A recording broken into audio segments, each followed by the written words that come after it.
We were just working our way back, called her quits for the day, basically was ready to pack her in, and we ran up on a lynx walking down the road. He was actually sitting on the road at one point, wasn't he? True. Yeah.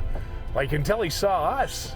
Man, I couldn't believe it. And I had no idea they were as big as that. They're a big cat. I always thought they were like a house cat or a glorified house cat, but they're closer to larger cats for sure. You know, not as big as a cougar, but still. Yeah. It was big, and I couldn't believe the reaction we got from it, because it didn't just bolt into the trees and disappear. No, it jumped into the trees, but then it just sat there. And Yeah. honestly, if you were driving by, you would have never been able to tell that it was there. Like, the only reason we could tell with our camera was because I watched it walk up and sit down where it did. Yeah.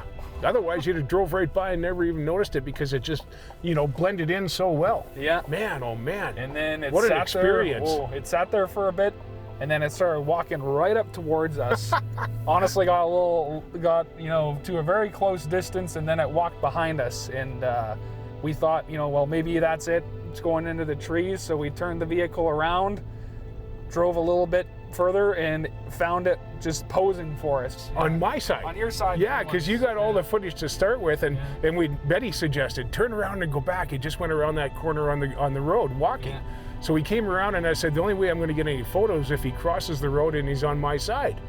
And bingo, you spot him, and he's walking along, and then he walks out to us again and sits right on the edge of a cut bank.